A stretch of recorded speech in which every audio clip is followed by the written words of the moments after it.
Shivaya. A warm good evening to one and all present here.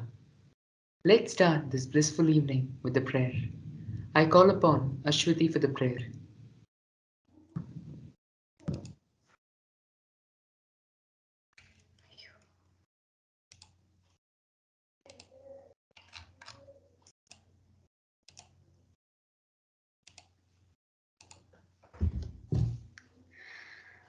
Om ध्यायामो धवलावकुण्डनवतीं तेजोमयीं नैष्टिकीं स्निग्धापाङ्गविलोकिनीं भगवतीं मन्दस्मितश्रीमुखीं वात्सल्यामृतवर्षिणीं सुमधुरं सङ्कीर्तनालापिनीं श्यामाङ्गीं मधुसिक्तसूक्तिम् अमृतानन्दात्मिकामीश्वरीम्.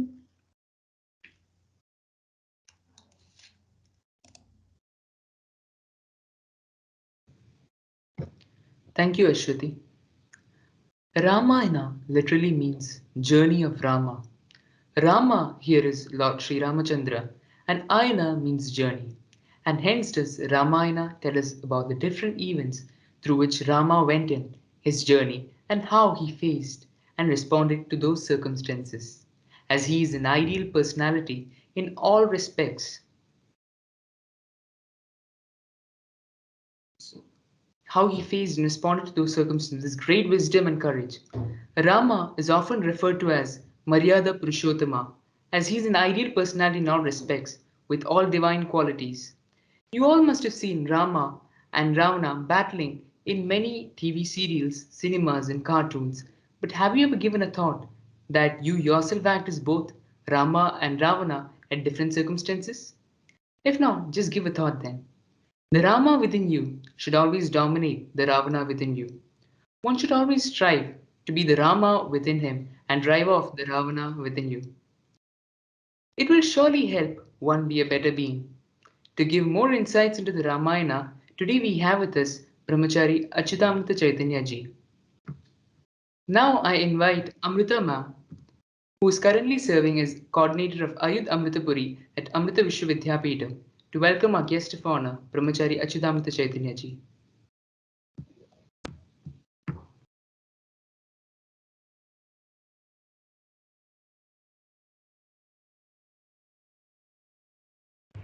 Namshaya, I think I'm audible. Yes, Navneet?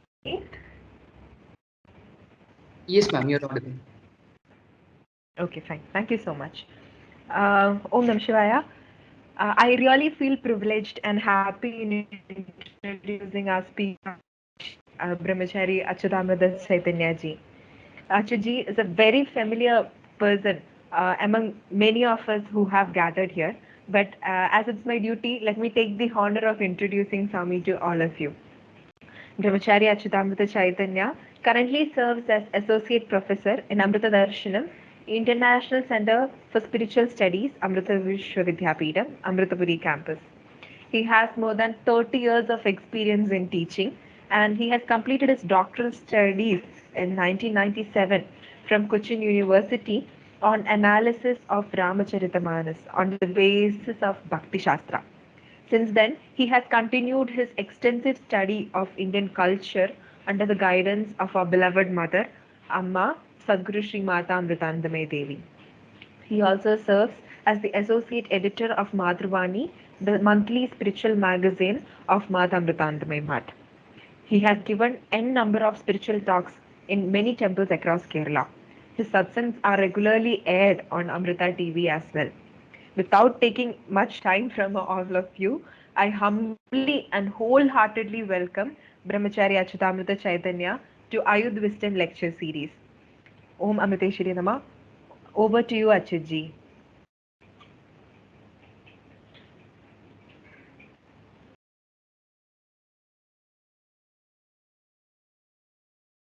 Let me start with bowing down to my beloved mother and master Amma. Ajnanatimirandhasya jnananjana shalakaya chakshurunmilitam yena tasmai Shri Gurave Namaha. Let me pay my obeisance to the great Rishi, author, poet of Ramayana, the first poet of Ramayana. Pujantam Rama Ramedi Madhuram Madhuraksharam Aruhya Kavita Shakham Vande Valmiki Kokilam Kavindram Naumi Valmiki Yasya Ramayanim Katham Chandrigamiva Chinmanti Chakora Iva Sathavaha Yah Piman Satatam Ramacharitamrtasagaram Adriptastam Munim Vande Rajetasamakal. Let me bow down to the hero, the divine hero of Ramayana. Ramaya Ramabhadraya Ramachandraya Vedhase Raghunathaya Nathaya Sitaya Pataye Namaha. After bowing down to the Lord, let me bow down to his ardent devotee and messenger. Yatra yatra Raghunatha Kirtanam Tatra Tatra Kritamastaganjalim Bashpavaji Paripurnalojanam Marutim Namata Rakshasandagam.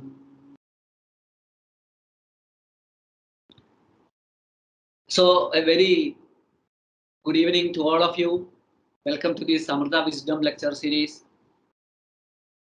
Amma has graced us with this opportunity to share or think about Valmiki's Ramayana, mainly Valmiki's Ramayana. And when a context comes, when an opportunity arises, I will deviate to other Ramayanas also. Anyway, the topic of today's talk, today's talk is the glory of Ramayana. As our introducing the topic, my little brother has mentioned Ramayana is the Ayana of Rama, the journey of Rama. But I would like to add one more thing. In Valmiki's Ramayana, it is stated clearly that it is not only the Ayana journey of Rama, but it is the Ayana journey or story of Sita also. Sitayascharitam Mahat. It is a great story of Sita also. And we cannot forget Hanuman, who is depicted as the jewel, the necklace of the garland of Ramayana. Ramayana Mahamala Ratnam Vande Anilatmajam. So if Ramayana is a golden chain, the necklace, the jewel of that chain, gold chain is Hanuman Anjaneya. And then there is our great warrior, the great Kshatriya, Rama's younger brother Lakshmana, who never compromised in matters regarding dharma. And all these characters make a very great epic Ramayana. And I am not going to mention or discuss about the characters, but just we will peep into the glory of Ramayana. I selected the topic glory of Ramayana, not glory of Rama, because when we discuss the glory of Ramayana, we can include many aspects. Ramayana can be taken as an itihasa because it has an element of history in it. Then it can be discussed as a scripture, a dharma shastra, because we learned dharma. Laymen of India learned dharma from Ramayana only. Many of you who have completed the courses in our university know that the basic or the fundamental text of our dharma is Vedas. Still, Ramayana is the handbook that we use when questions about dharma comes. For answer, we refer to Ramayana mainly. Mahabharata is also there, but Ramayana has guided us from centuries till date. So if Vedas are the fundamental texts, the Vedas themselves came as Ramayana. And who gave Vedas to us? The Lord only gave Vedas to us. And the Lord who gave Vedas to us came as Ramayana, as Rama, when Vedas came as Ramayana.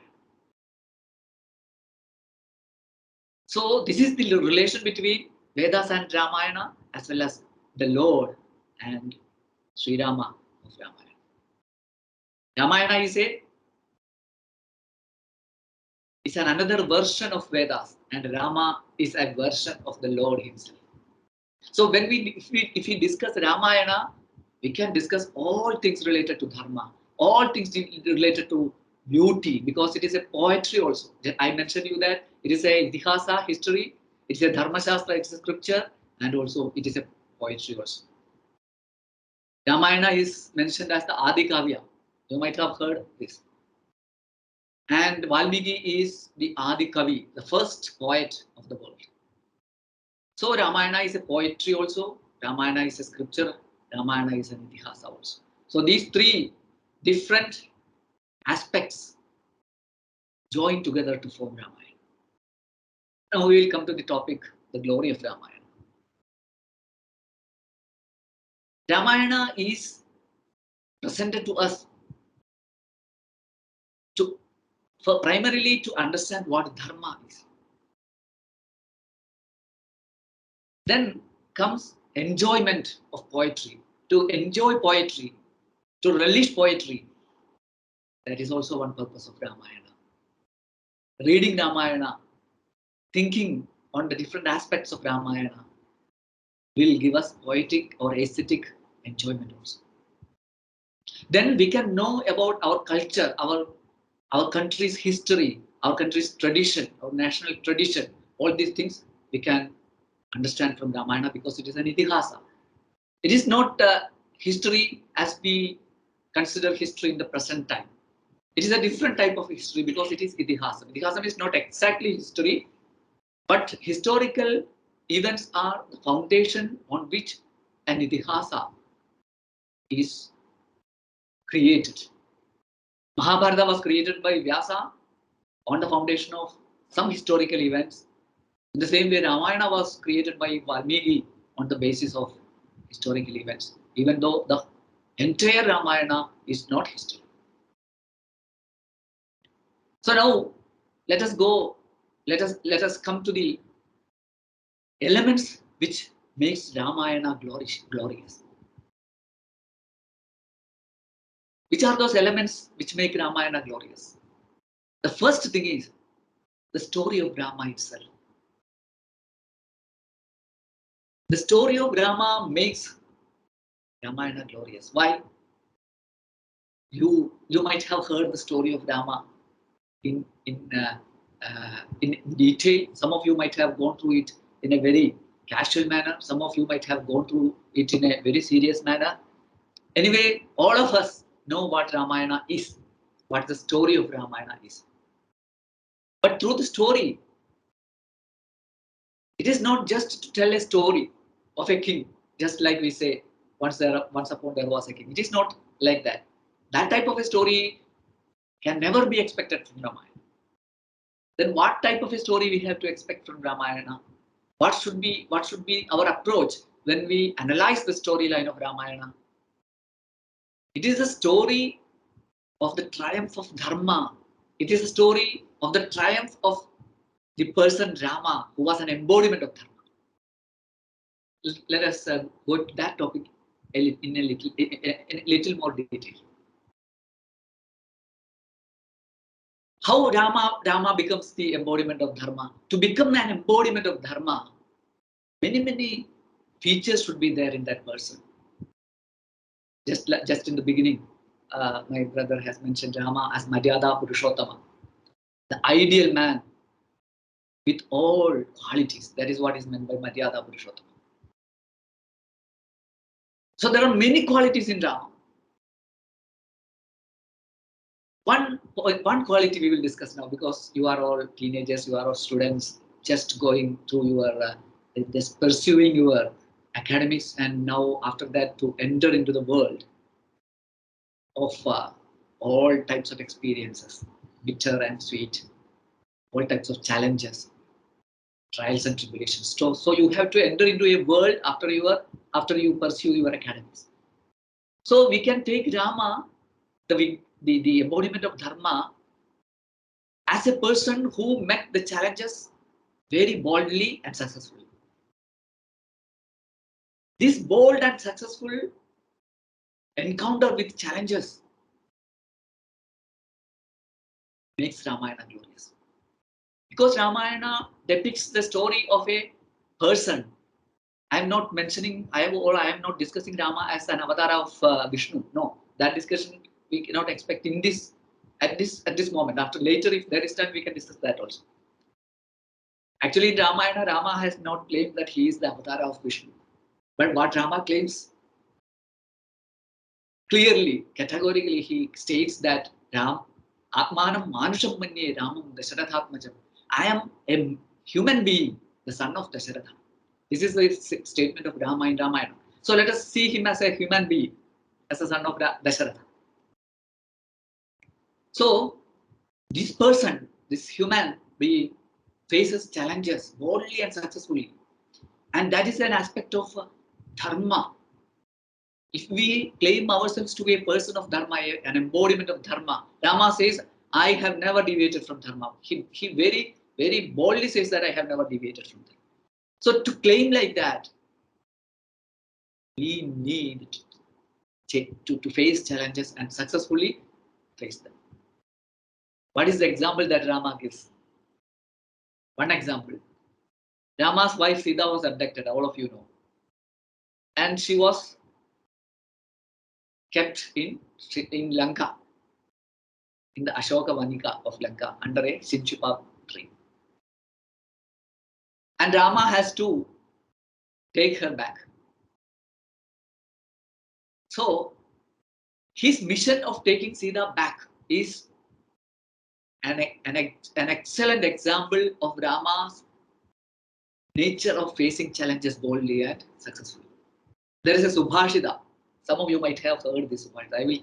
I will quote that Subhashita and explain what makes Rama heroic and Rama's story Ramayana glorious. For that, this Subhashita I will explain.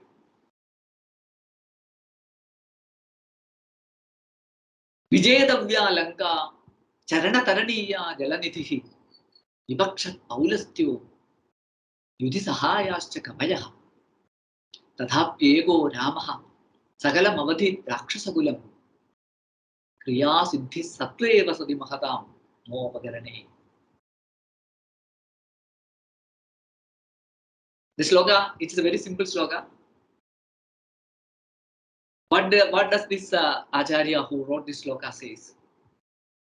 For Rama to get Sita back, what all challenges he had to face and he had to overcome, conquer. Vijayadavya Lanka, he has to conquer Lanka. Just you say, I have to conquer Lanka. It's not a very simple statement. It's not a very simple idea put in that phrase, Vijayadavya Lanka. Lanka has to be conquered. Because Lanka was the most powerful place on the earth at that time. If you go through Ramayana, you will find that Lanka was the most advanced city of that time. And the kingdom was the most materialistically and physically advanced kingdom of the world. There is the depiction of Ayodhya as well as Lanka in Ramayana. But the depiction of Lanka, if you read, you will find that it is far, far more splendid than Ayodhya. The advancement, physical advancement, material advancement in Lanka was far, far more than that in Ayodhya. All weaponry were there. All the warriors were equipped in all types of divine weaponaries, and all types of skills were there. It is said that sun gives the heat as instructed by Ravana. Even the sun god takes command from Ravana to shine in Lanka. Rain gods takes command from Ravana to shower rain in Lanka. So all the material, all the natural powers were conquered by Ravana. So that much powerful was it. And the adjective for Lanka is Swarnamayi.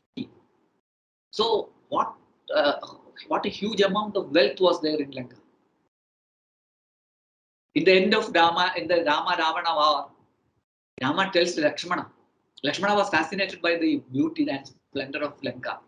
And at that time, Rama advises or cautions Lakshmana, saying that Abhi Swarnamayi Lanka Name Lakshmana Rojate Janani Janma Bhumishta Swargada Vigariyasi. Lakshmana, you may be fascinated by this Lanka, which is Swarnamayi, which is the most prosperous of all places on the globe. But I am not fascinated. Abhi Swarnamayi Lanka Name Lakshmana Rojate. Why? Because Janani Janma Bhumishta Swargada Vigariyasi. My mother Kausalya, your mother Sumitra, they are in Ayodhya. And my Janmabhumi, my motherland is Ayodhya. That is even more valuable than Swarga, heaven. So this is the state of Lanka. And Rama has to conquer that Lanka. Vijayadavya Lanka, Charana Taraniya Jalanidhi. He has to cross the ocean. And how to cross? He don't have any Pushpaga aircraft. It was with Ravana, if at all it was there. He has to cross by foot. Charana Taraniya Jalanidhi. Vivakshaha Paulastyaha. And who is his opponent? Paulastyaha. Paulastyaha means grandson of Pulastya. Pulastya is one of the Saptarishis. Pulastya's son, Visravasa, and Visravasa's son, Ravana. So his lineage is very glorious. He belongs to the lineage of Saptarishis. So one thing we have to remember here is that even if our lineage is very great, we may become fallen.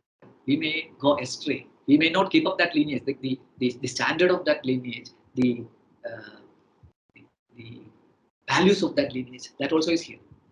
So, but he was equipped with all the great talents of that tradition. He was a great warrior. He was a great scholar. He was a great artist.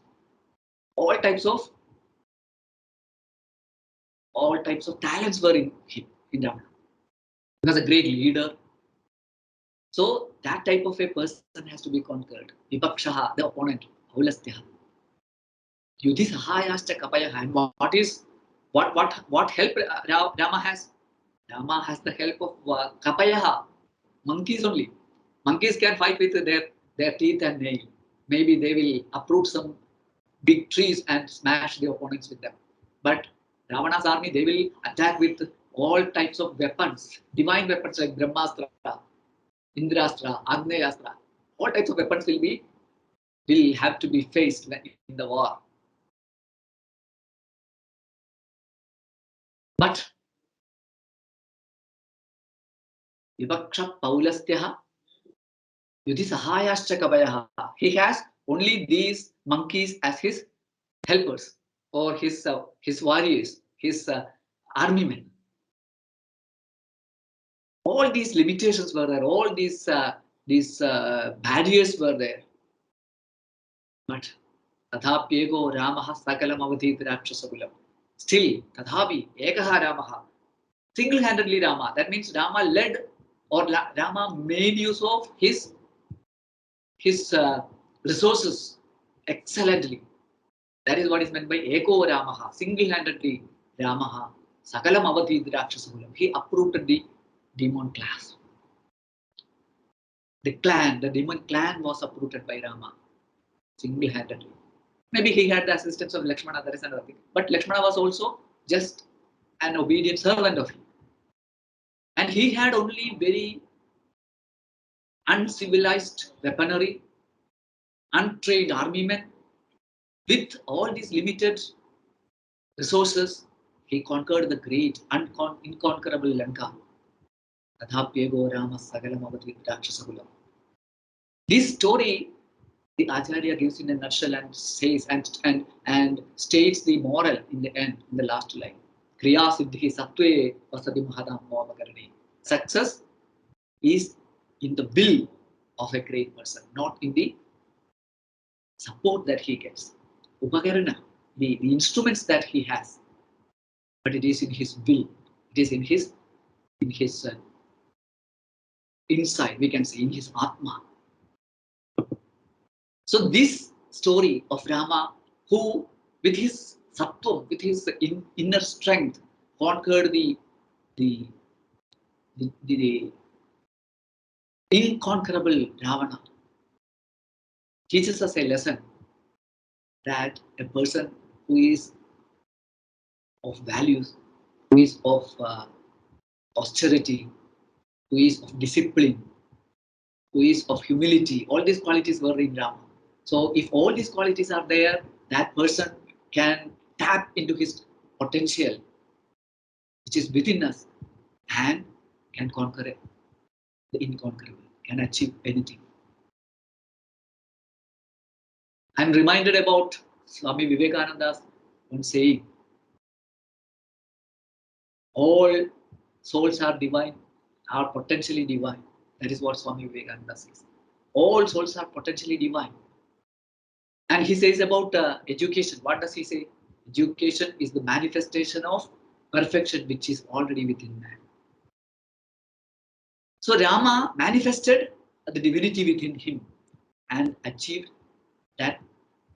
That usually that cannot be achieved by an ordinary person. This makes Rama's story so great, and this makes the Ramayana glorious because of the description of this Rama's story.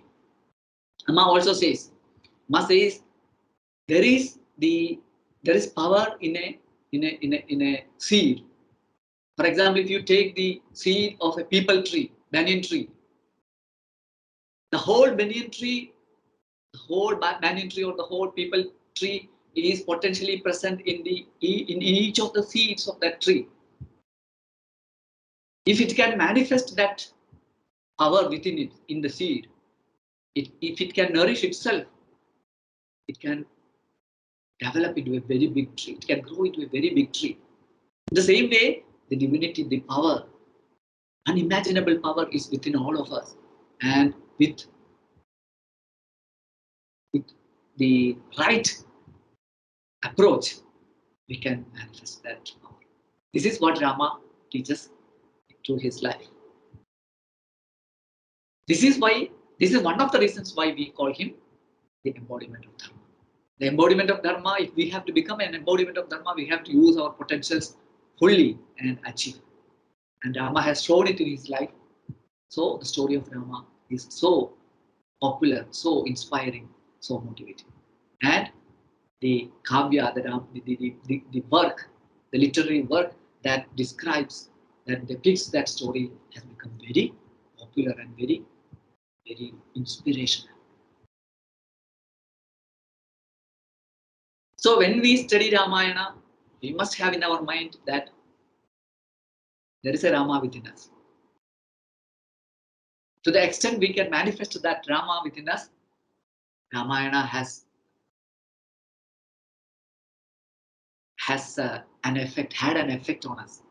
If we read Ramayana and do not imbibe the ideal that Rama has put forth, then the study of Ramayana was for just enjoyment. It has not influenced us. We will have to say that it has not influenced us. If Ramayana has influenced us, it means that we will bring the best out of us, as Rama did. There are many things to be said about Rama, but this main achievement of Rama, conquering of Ravana and taking back Sita, teaches us a lesson that a person, if he is a person of dharma, he can achieve anything. Then only, if a person performs like Rama, only he can claim that he was an embodiment of So the description of this story makes Ramayana glorious. And what was Ramayana's impact? That also we have to analyze. After Ramayana was written by the sage Valmiki, then in the coming centuries, many talented genii took this story and developed it into different forms of arts, dramas, paintings, poems. Then it spread to the whole of Asia. You know, it was there. Ramayana was there, maybe from Iran to up to Cambodia, up to Korea, up to the eastern end of Asia. It was there. Maybe it starts from the west end of Asia and it spreads. Rama's story spreads to the whole of Asia. And in all regional languages, Ramayana started coming up. Not only in India, even outside. So that means Ramayana nourished the social life, the literary life, the cultural life, the spiritual life of a huge, a mass, a huge population. Ramayana influenced. And there became many Ramayanas in India itself. You know, many of you know, there is a famous Ramayana in Hindi, Tulasidasa's Ramayana. Then there is a famous Ramayana in Bengali, Krittivasa Ramayana. Then in Marathi there is a famous Ramayana, Ekanath Ramayana. In Telugu there is a famous Ramayana, Ranganath Ramayana. Then Thoravai Ramayana in Kannada, Kamba Ramayana in Tamil Nadu, Tunjatirthachan's Kilipat Ramayana in Kerala. So all these Ramayanas in the regional languages had this element, the glory. In Kerala, if you ask which is the greatest work in Malayalam language, everybody will in a single voice say it is Ezhuthachan's Ramayana because it has influenced the whole Malayalis. From children up to the very old people, they learn some portion of Ramayana. In all the regional languages, some portion of Ramayana has become the part of the life of each individual in that area. Tulasidasa's Ramayana commands the position of Vedas in North India. Kambar's Ramayana, it is said that a very satirical statement is there by a great Tamil scholar. After Kambar's Ramayana, there was no literary work created in Tamil language. That means Kambar's Ramayana stands atop. Nothing can exceed the limit of Kambar's Ramayana. So this Rama's story, when it is adapted into any language, the work becomes glorious because the story or the content of Ramayana is that much glorious. There is a modern Mahakavya in Hindi. His name is Saket. Some of you might have heard about it, written by Maithili Charangupta. In the beginning, he has stated a line as an introduction to the work. Rama tumhara jivan hi ek kavi hai, koi kavi ho yeh to samajh hi hai. Rama, your life itself is a poem. So anybody touching that life of yours becomes a poet. So that much inspiration can be gained from the Rama's story, Rama's life. So depiction of this Rama's life makes Ramayana glorious. Then what are the messages that Ramayana gives? One of the messages is bringing the potential out, bringing out the potential and achieving the glorious aim. Then there is the message of family relations, a good healthy family relations. If the family relations are brittle, it will lead to great catastrophes. You can see it in the monkey's family. Bali and Vibhishana, Bali and Sugriva became enemies and one of them killed the other. And when Ravana did the wrong thing of abducting Sita, his own brothers Vibhishana quarrels with him and abandons him, forsakes him.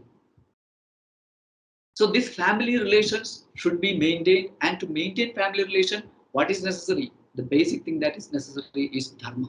If there is dharma in the family, the relations will be very strong. So lack of dharma, you can see wherever there is a break in the family relations.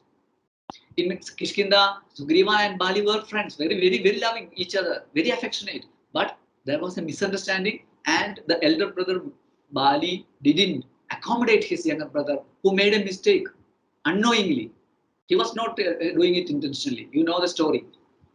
Bali and Maya we fought together, and by the Maya or the magical power of Mayavi, he deluded Sugriva, who was watching the war outside a cave, and that led to Sugriva covering the entrance of the cave with a big rock. And Bali thinks that it is Sugriva's foul intention, evil intention to kill Bali inside that cave.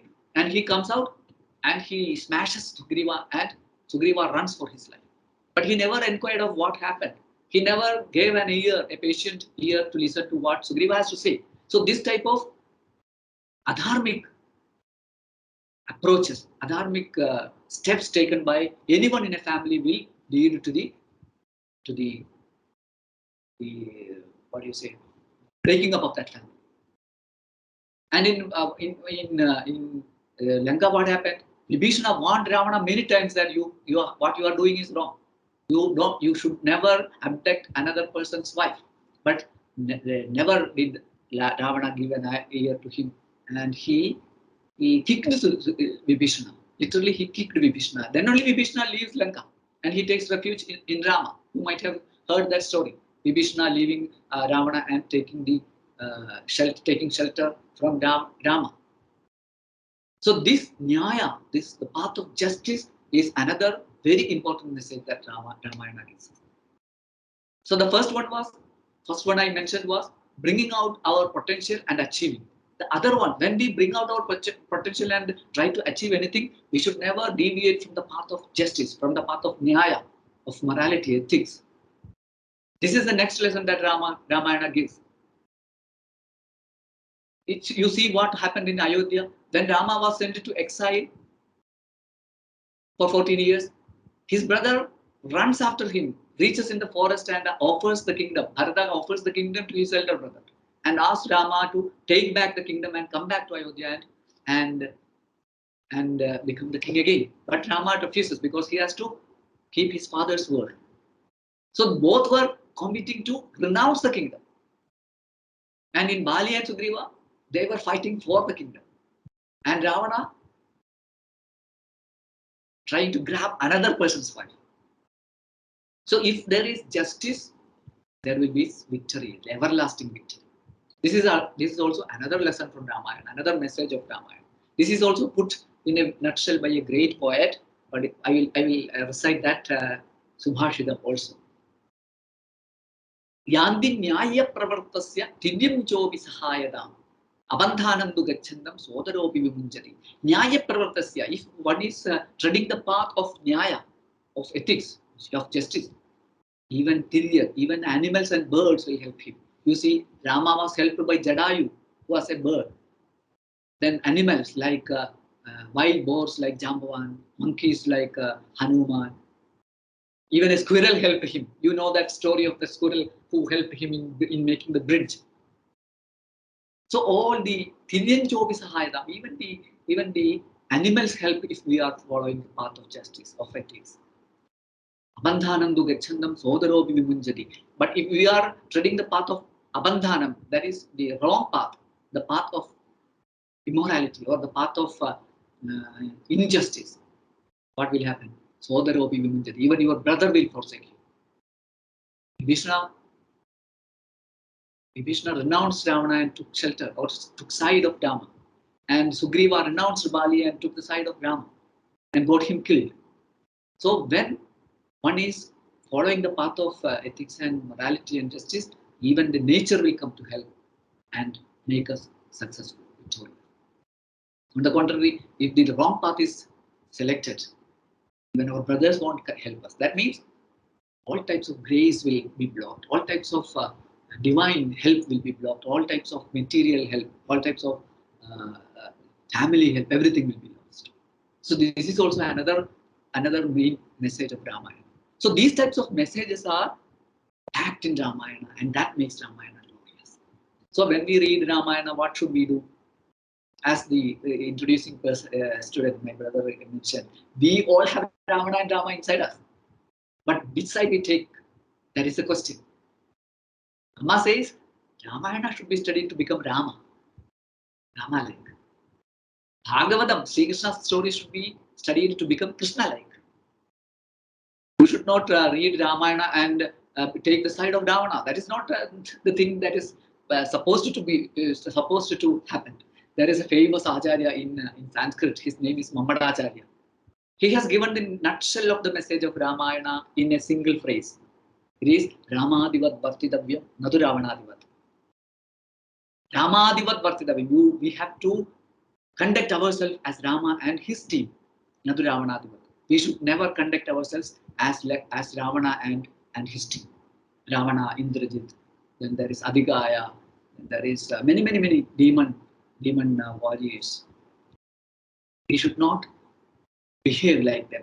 We should behave like Rama, Bharata, Lakshmana, Sita, Hanuman, or Ramadivat. We have to behave. So this is the message of Ravana, the Ramayana. So these types of messages make Ramayana glorious. And the beauty, poetic beauty, the presentation of Ramayana also thrills us, compels us to delve deep into Ramayana and get the pearls which are hidden at the bottom of Ramayana. For that we have to go into the depths of Ramayana, study in depth. And when Ramayana comes to different languages, regional languages, all these qualities are transported into those works, and even the study of those regional Ramayanas will give us this experience. We will experience the glory of Rama Katha, Rama's story, even in regional languages. If we read Ramayana, this is Karkadaga month in Kerala. The last month of the solar calendar is Karkadaga, and we celebrate Karkadaga as Ramayana month. We read Ramayana from day 1 of this month to the last day, 30th or 31st day of this month. There we read Achyutāmtra's Malayalam translation. It is not a translation of Valmiki's Ramayana. It is a translation of another Ramayana in Sanskrit, which is called Adhyatma Ramayana. In the Adhyatma Ramayana, the shift takes place. Rama becomes God himself, the universal divine energy, the divine consciousness, which is a substratum of the whole universe. That topic I am not going to touch, but I just want to mention that in Kerala, the Adhyatma Ramayana, which is chanted every day during Karkadaga month, is a translation of the Adhyatma Ramayana in English, in Sanskrit. It is not a translation of Valmiki's Ramayana. In Valmiki's Ramayana, Rama is an ideal person, ideal man. But in Adhyatma Ramayana, Rama is God. He is not just an avatar of God, he is God himself, he is Brahma himself. The all-pervading divine consciousness itself is symbolically presented as Rama.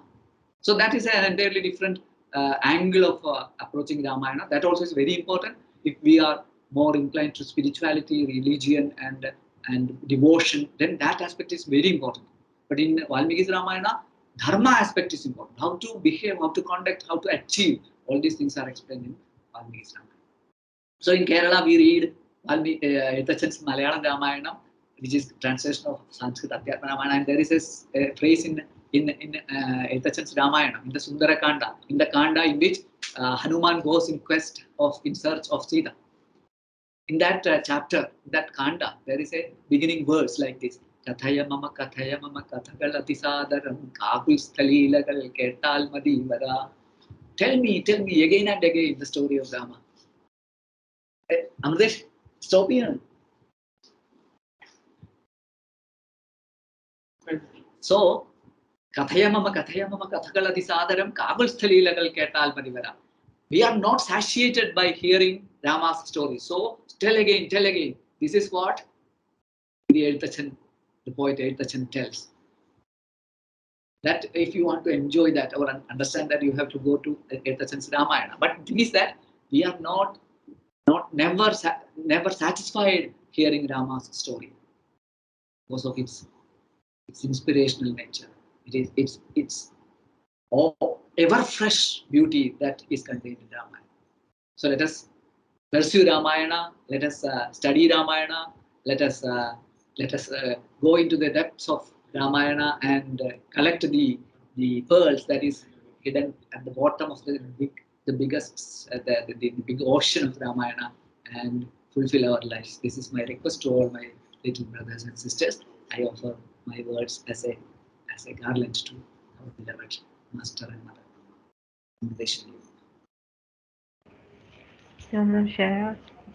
Thank you, Achuji. That was really an insightful or really a glorious session on Ramayana, telling the glory of Ramayana itself. I think we do have a time restriction, but we can take 2-3 questions. Would that be okay, Achuji? Yes, yes, yes. Yeah, sure. So, if you have any questions, you can either put it in the chat box or you can unmute yourself and ask the question. Namaskar, Swamiji. I hope, am I audible? Yes. Okay, fine. Swamiji, we know that there are many versions of Ramayana, like regional versions and all. For example, I haven't read that, but I heard like in Dasharatha Jatakam, Sita Devi is considered as Rama's sister.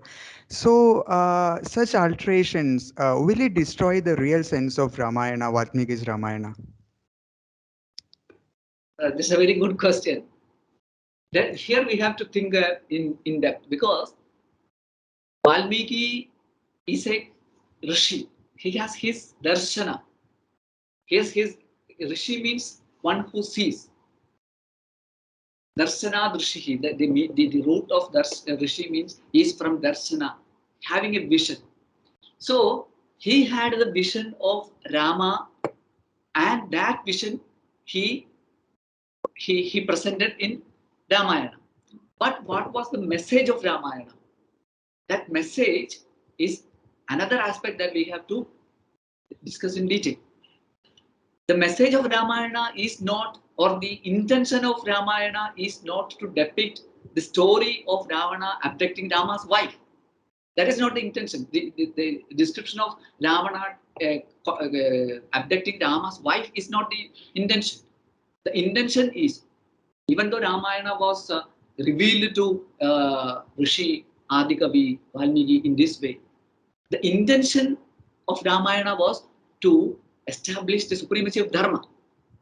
So, these same characters are taken from Ramayana, and the same intention of Dharma's supremacy was fulfilled, or establishing that supremacy of Dharma was fulfilled by the other Kavi, Jataka poet. And I think even in Karnataka there is a Ramayana in which the Karnataka Ramayana author follows his footsteps. My memory is right. So the intention of Rama's Dharmanistha, establishing or explaining Rama's Dharmanistha was there in depicting Sita as Rama's sister also. So you cannot compare Ramayana of Jataka and Ramayana of Valmiki using the storyline, but you can compare the message of Ramayana of Valmiki as well as Jataka tale author, that Ramayana Kavi, and find out whether the purpose was fulfilled by this Ramayana and Valmiki's Ramayana. But if the story is to be discussed, there is no problem. There cannot be any comparison. And one more thing is there. You told whether the purpose of Ramayana will be lost if it is depicted in that way. I don't think it will be lost. The purpose of Ramayana is, as I mentioned, Ramadivat Vartidavit, not the Ravanadivat. We have to follow the path of Rama and not that of Ravana. Even if Sita is Rama's sister, Ravana's action was the same, and you cannot follow that path. And Rama's attitude and Rama's journey is in the same route, and that also we cannot abandon. That also we cannot belittle or neglect.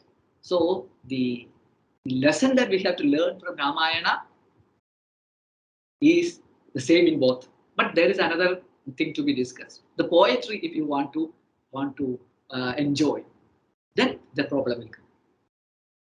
There is. I will add one more thing to this. in Tulsidasa's Ramayana, if you have heard it, it's a famous Ramayana. In North India, if you say Ramayana, it is Tulsidasa's Ramayana. But there is an Uttaraganda, and that Uttaraganda doesn't mention Rama abandoning Sita, because he never wanted to depict that. Why?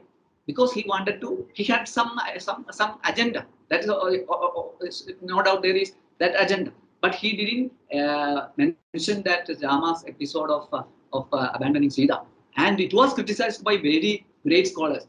Tulsidasa could have used that episode to make his Ramayana more poetical. The poetic beauty, the aesthetic beauty of that literary work would have become many times more if he had depicted Rama abandoning Sita.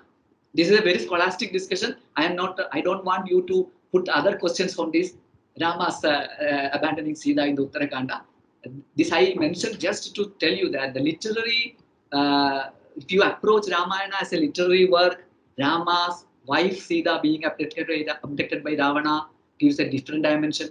Rama's sister Sita being abducted by Ravana becomes another, gives another dimension to the story, and the literary aspects will become very much different. Then the discussion, the enjoyment, everything will become different.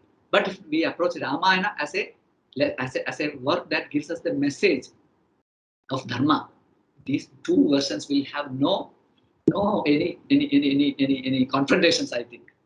I hope my answer is clear. But this is a very good question. I appreciate your question, no doubt. Thank you, Ashiji. We have another question in a chat box. Why did Sita choose to end her life? Why didn't she fight against the injustice that is done to women at that time? This question is you cannot. Is this anything? The time travel? We cannot travel from this present to the past. At that time, it was like that. The constitution of the country. Now we have the constitution made by Ambedkar. There, the rights are different, human rights are different, caste interactions are different, everything is different. But at that time, there was another law prevailing in the country, and everybody will accept it and just follow it. They won't raise their voice against it. These things happen in course of time. This is why do you draw Sita into the picture? Even my great grandmother, they never raised any question against women's rights. They were really happy with their family life. They never had any problem. So these are all the evolution of society. This will come as part of the evolution of the society, and the present day society has an outlook which is different from the millennium back society. So you have to see both in different. You have to approach both in a different mind frame. Then only you can enjoy and appreciate these works. My humble request is that don't mix all these things together. Time is a very important thing. Nowadays in Amma's ashram, Kalosmi Logaksha Kshayagrad Prabhudo is being discussed. Time will destroy everything and create new things. So this is a play of time. Values, the fundamental values will never change. Love, patience, then service, sacrifice, all these will not change. But relations, rules, and ethics, conducts, code of conducts, all this will change. This is accepted. In Bhagavad Gita, what Krishna says, he made yajna, the yuddha as a yajna. He asked Arjuna to fight the war, wage the war as yajna. So it was a revolution by Krishna, making even a war a yajna. So these types of things will come in course of time. As time goes, new evolutions will happen in society, and the society's outlooks will change. But with that outlook, we should never try to judge a work which is at least 2,500 years old. This is what I have to do. Thank you, Achiji. Do we have any more questions? Vishwa Swamiji, I have a question relating to both Ramayana and Mahabharata. Like in Ramayana, you said like Rama was his primary aim was dharma, and he chose only the right path. Whereas in Mahabharata, we could see that there also the primary aim was to establish dharma, but we could see that they compromised in following the rules. So, what do you think is the best in compromising, like one hand compromising the rules, on the other hand following the rules and doing only the good? Whereas both the places, the primary aim is dharma. Yes, that's a very good question. You are asking really, really mind-boggling questions. Amma has given the answer. I will quote Amma. There are 4 yugas. There is a concept of 4 yugas. The oldest yuga is called Satya Yuga. Then there is Treta Yuga. Then there is Dwapara Yuga. Then there is Kali Yuga. So this is only the evolution of time.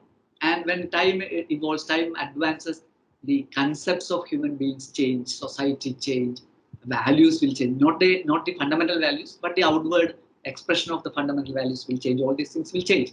So Amma says in Satya Yuga, demons and human beings were in different worlds. For example, this Hiranyaksha, Hiranyakashipu, they were all in another world. And Prahlad and the Devas, all they were in another world. Human beings were in another world. And so demonic qualities and divine qualities were really separated. There was a clear mark of separation between them. They were in different societies, you can see. But in Treta Yuga, demons and human beings started coexisting on the earth itself, because Lanka was was very near India. So in the same planet, these two became. This means that mingling of dharma and adharma became more evident, more clear. Then in Dwapara Yuga, in the same family, this dharma and adharma comes, because Kauravas and Pandavas belong to the same family. And in Kali Yuga, it is said that demons and the gods are in a single person. So what Amma means by saying this is, when the mingling of dharma and adharma becomes more, then we have to be very, very, we will find it very difficult to follow dharma. So what Rama and Krishna did was the same thing. Somehow established dharma, somehow re-established dharma. For Rama, the dharmic and adharmic persons were clearly different, even though there were some in Rama's team also. In Rama's fold also, there was a Kaigeyi and Mandara. In the same way, in Ravana's fold also, there was a Vibhishana, there was a Malyavan, Rama's uncle, Ravana's uncle. So there were some people good in their army also, their fold also. Here in Rama's fold also, there were some mischievous elements. So, but in Krishna's time, it got more mixed. So establishing dharma becomes more difficult, and we have to make some compromises to establish dharma. And the intent is establishing dharma. If it is the intent, then even some deviations from the written rules can be accommodated. Krishna, what is the stand? What is the yardstick of dharma? Selflessness. You become unselfishness, you are dharma. Rama was unselfish, Krishna was unselfish. So anybody who is 100% unselfish, he decides what to do. He should be knowledgeable also. He should be wise also. He should be a realized person also. He should know the secrets of the universe, secrets of creation also. Then if this unselfishness and real knowledge is there in a person, he can decide what to do and what not to do. So that is what Krishna did. He did what he did was for that time. And that was the way of that time. There was no other way to follow, to establish dharma. But in Rama's time, there was another way. This way was not necessary there. So this is also related to the evolution of society. When society evolves, there are concepts change, the mixing of personalities or mixing of groups change, and more complex will become, the society will become more complex. Then re-establishing dharma will become more complex, and the methods adopted will become somewhat deluding the common people like us. We will not be able to clearly find what was right or wrong there. So let we leave it to Lord Krishna and Lord Rama, and in my humble opinion, we accept that what they did was the right thing to be done at that time.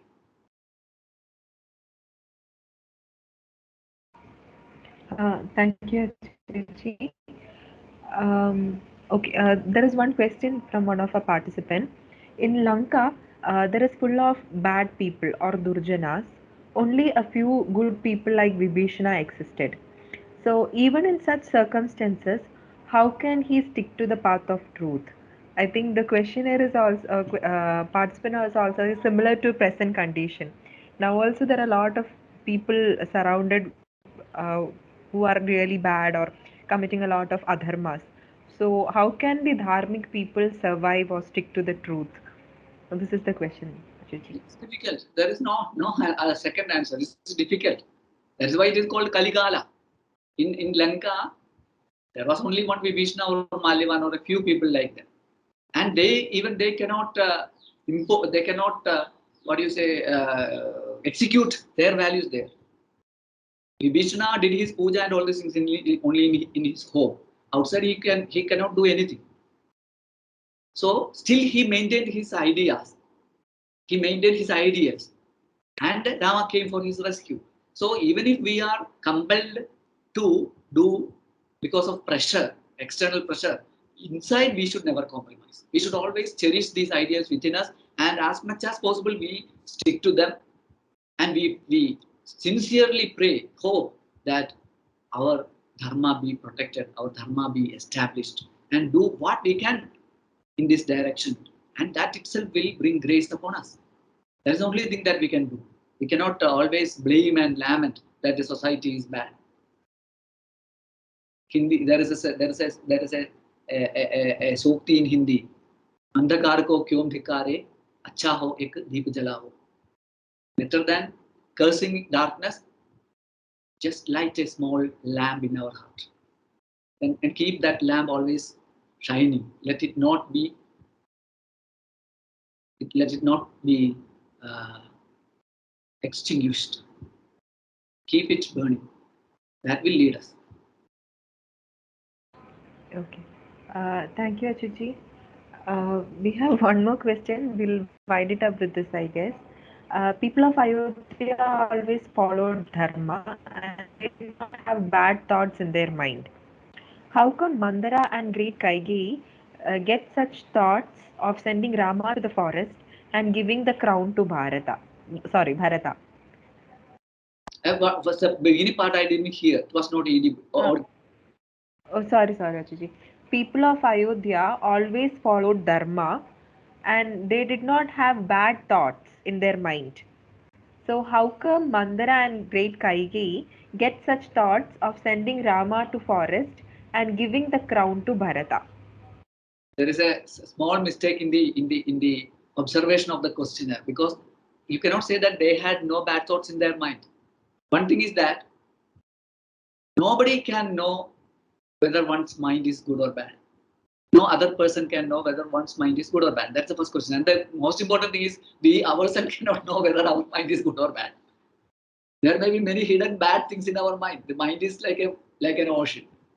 There are gems, there are pearls, as well as there are very venomous snakes in our mind. Sea snakes.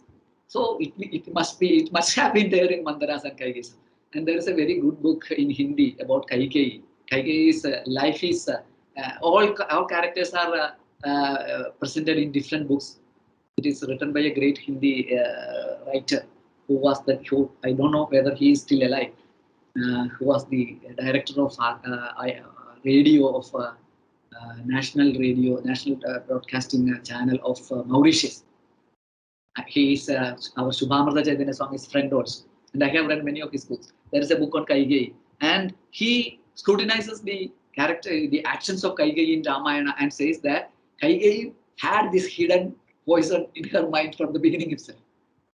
He quotes many instances and says that it was there, but because of Rama's greatness and Rama's splendor, it was subsided. It didn't get an opportunity to express itself. And Rama's influence was so much that even Kaigeyi became good. Kaigeyi was not bad. He is not saying that Kaigeyi was bad, but Kaigeyi had some selfish nature in his inside, and all these things, petty feelings are there. But it was not manifested because Rama conquered everyone. Everyone's heart Rama conquered. So it was dormant in Kaigeyi. But Mandara had other plans.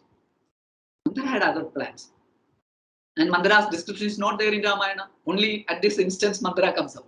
And after this Mandara disappears. So we don't know much about Mandara according to any of the Ramayanas. There are no much descriptions of Mandara as far as I have read. In Achyutāmtra's Ramayanam, in Tulsidasa's Ramayanam, in Valmiki's Ramayanam, there is no much description about Mandara. So Mandara might have had this in her heart always. And Kaiyeyi was subduing her. So Kaiyeyi was not allowing this to manifest. But at this opportunity, Mandara succeeded. This is what we have to infer. Okay, thank you, Achuji. The questions and as well as your answers were really enlightening as well. And let us all take lessons from Ramayana and try to instill these deep values, dharmic values in our lives as well. So concluding the Q&A session, thank you, Achuji. And over to you, Navneet. Shaya. Thank you, ma'am. Thank you so much, Achyutāmtra Chaitanya ji, for those words of wisdom. Your talk was indeed glorified, has indeed glorified the Ramayana. And also, thank you for correcting myself in the meaning of Ramayana, that it is both the journey of Rama as well as Sita. Now, that is 1 minute. I will like to add one thing. Your explanation was exact. Ramayana, the word meaning is Rama's journey only. But I added that in Ramayana it is mentioned that it is Sita's story also. Sitaya's Charidamma. Ayana means journey and it is of Rama's. But Sita's story is also included in Rama's story. Okay, fine. Thank you. Thank you, Achyutāmtra Chaitanya ji. Okay, now I invite Akshay Krishna sir, who is currently pursuing his PhD in Sustainable Development, to deliver the thank you note. Namaskar, Swami. Within such a short span of time, you have actually enlightened us with very serious thoughts. Thanks a lot for that. And now it's our responsibility actually to contemplate on that thought, such as how Rama, with his limited resources, conquered the inconquerable Ramayana. The lessons of sorry, inconquerable Ravana. Sorry.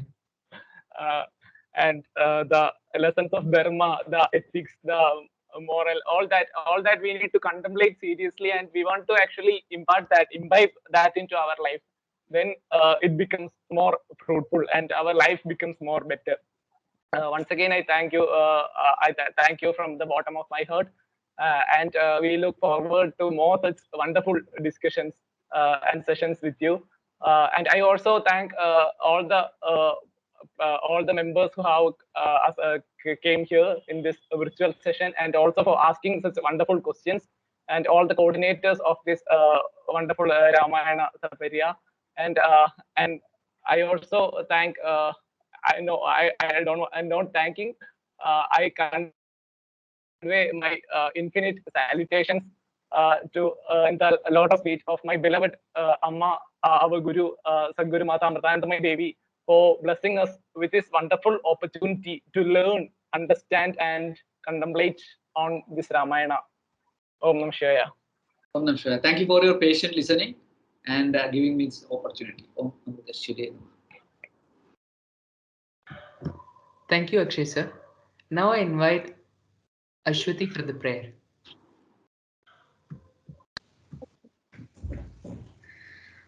Om